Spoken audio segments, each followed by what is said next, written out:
Hello दोस्तों, स्वागत है आपका हमारे YouTube channel arts accounting services में। तो आज की वीडियो में हम जीएसटी के section 37 furnishing detail of outward supply के बारे में बात करेंगे।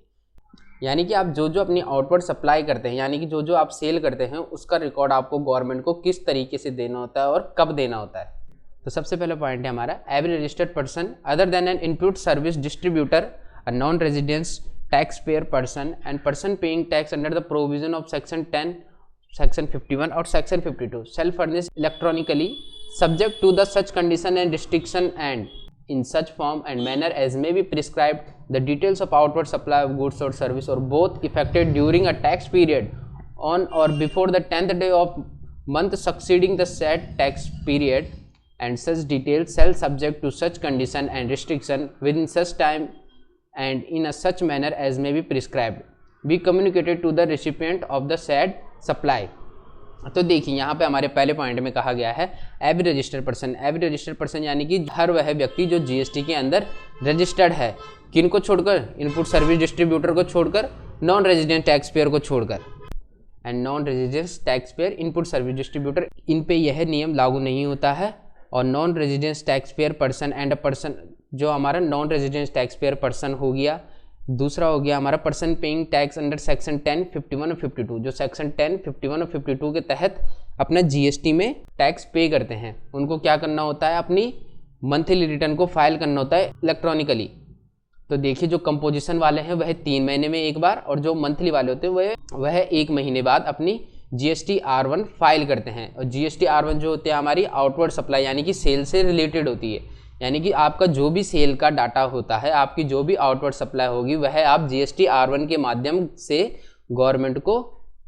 रिप्रेजेंट करते हैं और आपको जीएसटी R1 के तहत वह टैक्स देना होता है। इन सच फॉर्म ऑफ मैनर, यानी कि जो गवर्नमेंट ने जो मेथड आपको प्रिस्क्राइब किया हुआ है, उस मेथड के अकॉर्डिंग आपको यह डाटा रेडी करना होता है अपने R1 का। और यहाँ पे कहा गया है before the 10th day of month succeeding the set tax period. तो देखिए जैसे कि आप अप्रैल महीने का डाटा आप गवर्नमेंट को देंगे, तो अप्रैल के बाद जो नेक्स्ट सक्सीडिंग मंथ है यानी कि मई के 10 दिन का टाइम आपके पास होता है। यानी कि 11 तारीख तक आप अपनी जीएसटी R1 को फाइल कर सकते हैं। यानी कि आपको अगले महीने की 10 दिन के अंदर आपको अपनी R1 की डिटेल गवर्नमेंट को देनी होती है। Shall subject to such condition and restriction within such time in such manner as may be prescribed to be communicated to the recipient said supplies। यानी कि आपने जो भी सर्विस या फिर गुड्स का जो भी सप्लाई किया है, उसकी डिटेल आपको गवर्नमेंट को देनी होती है। और कब देनी होती है ये भी आपको बता दिया है कि अगले महीने के 10 दिन के अंदर आपको देनी होती है। देन इसका प्रोविडेंट दिया गया है यहाँ पे, The commissioner may for a reason to be recorded in writing by notification extend the time limit for furnishing such detail for such class of taxable person as may be prescribed। तो देखिए किसी special case में जो government का commission system होता है, कुछ special case में वह क्या करते हैं, R1 की डेट को एक्सटेंड कर लेते हैं। जैसे कि 11 तारीख तक आपको फाइल करनी होती है R1, तो वह कभी कभी उसको बढ़ा के 14 या 15 भी कर लेते हैं। तो इसका नोटिफिकेशन आपको गवर्नमेंट की तरफ से दिया जाता है। देन अगला प्रोविडेंट है further that any extension of time limit notified by the commissioner state tax और commission of union territory tax shall be deemed to notified by the governor. तो यहाँ पे डीम्ड के बारे में बात किया गया है। यानी कि अगर सेंट्रल टैक्स की तरफ से यह नोटिफिकेशन आता है कि आप अपनी R1 को 4 दिन बाद तक फाइल कर सकते हैं, तो वह UTGST, IGST हर जगह आपका एप्लीकेबल हो जाएगा। देन थर्ड है हमारा, any registered person who has furnished the detail under sub section 1 for any tax period shall upon discover of any error or omission therein rectify such error or omission in such manner as may be prescribed and shall pay the tax interested if any in case there is a short payment of tax on account in such error or omission in the return furnishing tax period। तो देखिए अगर आप जैसे कि आपने government को अपना मई month का डाटा दे दिया है और आप बाद में उसमें कुछ मिस्टेक पाते हो, तो आप उस डाटा में चेंज करवा सकते हो।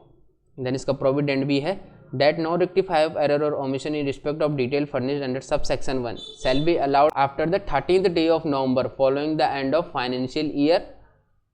to which such detail pertained or furnishing of relevant annual return। तो देखिए जो भी आप अमेंडमेंट कराते हैं अपनी सेल के डाटा में, वह आप तब तक करा सकते हैं जब तक आपकी एनुअल रिटर्न फाइल ना हो गई हो, या फिर आप 13th डे ऑफ नवंबर। तो देखिए जैसे कि आपका 24-25 का है, एनुअल ईयर आपका 24-25 का है, 24-25 का आपकी एक एनुअल रिटर्न जाती है, जो कि आपकी एनुअल रिटर्न की डेट गवर्नमेंट की तरफ से आपको दे दी जाती है, और वैसे बेसिकली इसको 13th डे ऑफ नवंबर माना जाता है। तो इस कंडीशन में क्या होता है, मान लीजिए आपने अपनी 24-25 की एनुअल रिटर्न फाइल कर दी है, और आप एनुअल रिटर्न फाइल करने के बाद अपने 24-25 के किसी स्पेसिफिक मंथ में आप अमेंडमेंट करवाना चाहते हैं तो वह पॉसिबल नहीं होता है। देन यहाँ पे प्रोविडेंट दिया गया है, further the rectification of an error और omission in respect such furnished under sub section 1 shall be allowed after furnishing the return section 39 for the month of September 2018 till due the furnishing detail sub section of month subsection for the month March 2019 for the quarter of January 2019 March 2019। तो यहाँ पे भी वही बात की गई है कि आप एनुअल रिटर्न फाइल करने के बाद अपने उसमें अमेंडमेंट नहीं करवा सकते हैं किसी भी मंथ के R1 में। जहाँ पे R1 की बात आती है, R1 यानी कि हमारा सेल का डाटा, आउटवर्ड सप्लाई का डाटा। देन फोर्थ है हमारा, a registered person shall not be allowed to furnish the detail of outward supply of sub section 1(4) a tax period in detail of outward supply for any provision tax period has not been furnished by him। अगर आपने कभी कोई अपनी R1 की return file नहीं की है तो उस कंडीशन में भी आपको आउटवर्ड सप्लाई का डाटा देना होता है। देन इसका प्रोविडेंट देख लेते हैं यहाँ पे, date the government may on the recommendation of the council by notification subject to such condition and restriction as may be specified therein allow a registered person or a class of a registered person to furnish detail outward supply under subsection 1 has not been furnished detail of outward supply for one or more previous tax period। तो देखिए यहाँ पे कहा गया है, अगर कोई registered person अपनी आउटवर्ड सप्लाई की डिटेल गवर्नमेंट को नहीं देता है, ना ही उसने किसी प्रीवियस ईयर में अपनी आउटवर्ड सप्लाई की डिटेल गवर्नमेंट को दी होती है, तो उसका प्रोविडेंट है यहाँ पे। तो गवर्नमेंट क्या कर सकती है, काउंसिल के रिकमेंडेशन पे या नोटिफिकेशन दे सकती है आपको, और आपको रिस्ट्रिक्शन भी दे सकती है कि आपको अलाउ कर देंगे वो कि आप अपनी GST R1 की डिटेल फाइल कर दीजिए, जो कि आपका टैक्स पीरियड होगा। उस टैक्स पीरियड का आपको एक नोटिस जारी कर दिया जाएगा कि आप इस टैक्स पीरियड की अपनी आउटवर्ड सप्लाई की डिटेल दे दीजिए। देन यहाँ पे हमको इसका एक्सप्लेनेशन दिया गया है, For the purpose of this chapter, the expression detail of outward supply shall include the detail of invoice, debit note, credit note, and revised invoice issued in relation to outward supply made during any tax period। तो देखिए यहाँ पे कहा गया है, जो आप अपनी आउटवर्ड सप्लाई की डिटेल गवर्नमेंट को देते हो, उस डिटेल में आपके क्या क्या इन्वॉल्व होने चाहिए। एक तो इन्वाइसेस, जो आपने बिल बनाए होंगे, डेबिट नोट, जो सामान आपका वापस आया है या आपने वापस किया है, क्रेडिट नोट्स, और रिवाइज्ड इन्वाइस यानी कि जो इन्वाइस आपने रिवाइज्ड किए हैं, और issued in the relation to outward supply यानी कि आउटवर्ड सप्लाई करते वक्त आपके जो जो डॉक्यूमेंट इम्प्लीमेंट होते हैं, जिन जिन डॉक्यूमेंट की ज़रूरत पड़ती है, वह सारे डॉक्यूमेंट्स की डिटेल आपको गवर्नमेंट को देनी होती है। देन फिफ्थ हमारा, registered person shall not be allowed to furnish the detail of outward supply under sub section 1 for a tax period after the expiry of 3 years from the due date of furnishing said return provident that the government may on the recommendation of the council by notification subject that the such condition and restriction as may be specified therein allow a registered person or a class of registered person to furnish the detail of outward supply for a tax period subsection 1 even after the expiry of said period of 3 years from the due date of furnishing said detail। तो देखिए यहाँ पे कहा गया है कि अगर आप अपनी GST R1 की डिटेल अगले महीने के 10 दिन के अंदर गवर्नमेंट को नहीं देते हो, और आप अगले महीने ऐसे करते करते 3 साल तक आप R1 की डिटेल गवर्नमेंट को नहीं देते हो, तो मान लीजिए आपने नवंबर 2025 की डिटेल आपने गवर्नमेंट को नहीं दी, तो यानी कि अब आप नवंबर 2028 के बाद अगर आप उस रिटर्न को फाइल करना चाहते हैं कि अब मैं गवर्नमेंट को उस समय का